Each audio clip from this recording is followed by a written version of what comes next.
Fitnah wanita, fitnah paling berbahaya. Semoga Allah menyelamatkan kita dari fitnah wanita. Bahkan sebahagian ulama salaf sangat risaukan diri mereka, walaupun hanya untuk wanita tua dan berkulit hitam.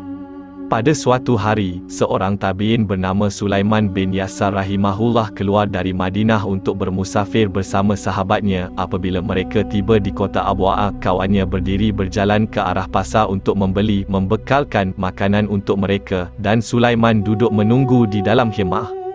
Sulaiman bin Yasar adalah seorang yang kacak dan gagah, termasuk seorang yang sangat kacak dan paling menjaga dirinya dari larangan Allah. Sambil menunggu, rupa-rupanya ada seorang wanita kampung dari penduduk gunung memandangnya dari khemah miliknya. Ketika perempuan itu melihat ketampanan dan kegagahan Sulaiman, turunlah ia dari bukit menemui Sulaiman dengan memakai kerudung dan sarung tangan, lalu datang dan berdiri di hadapan Sulaiman. Kemudian dia membuka mukanya seperti bulan pada malam penuh seraya berkata, "Adakah kamu ingin memberiku sesuatu?" Serta-merta Sulaiman menundukkan pandangannya daripada wanita itu. Sulaiman menyangka bahawa dia seorang wanita miskin yang memerlukan makanan, jadi Sulaiman berdiri untuk memberinya sedikit makanan, selebihnya perjalanan yang dia ada.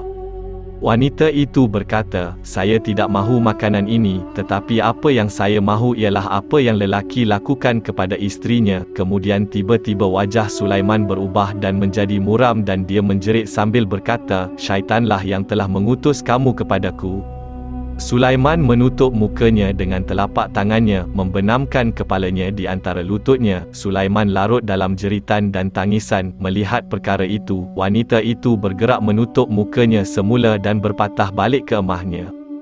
Tidak lama kemudian, datang seorang kawan yang telah membelikan bekal makanan untuk mereka. Apabila dia melihat mata Sulaiman basah oleh suara tangisan dan nafasnya yang kuat, dia bertanya, "Apa yang membuatkan awak menangis?" Sulaiman menjawab, "Saya baik-baik saja. Saya ingat anak perempuan dan anak lelaki saya." "Oh, tak boleh. Anda pasti pernah mengalami kejadian kerana anda meninggalkan anak-anak anda hanya 3 hari atau lebih." Kawannya terus menolak sehingga Sulaiman menceritakan kisah seorang wanita cantik yang memikatnya. Mendengar cerita Sulaiman, sahabat itu menangis. Sulaiman juga bertanya terkejut kepadanya, "Dan awak sendiri, apa yang menyebabkan awak menangis?" Kawannya menjawab, "Saya lebih berhak menangis daripada kamu." "Kenapa?" "Sebab saya risau sangat kalau saya berada di posisi awak. Belum tentu saya boleh bersabar dengan perempuan tu." Mereka berdua akhirnya menangis. Singkat cerita, ketika Sulaiman tiba di Mekah, setelah melakukan tawaf dan sa'i, dia datang ke Hijr dengan bertutup kain, lalu dia tertidur seketika. Tiba-tiba seorang lelaki kacak muncul dalam mimpinya. Lelaki itu tinggi dan kacak, mempunyai bentuk fizikal yang cantik dan berbau harum. Sulaiman bertanya kepadanya, "Siapakah kamu? Semoga Allah merahmatimu."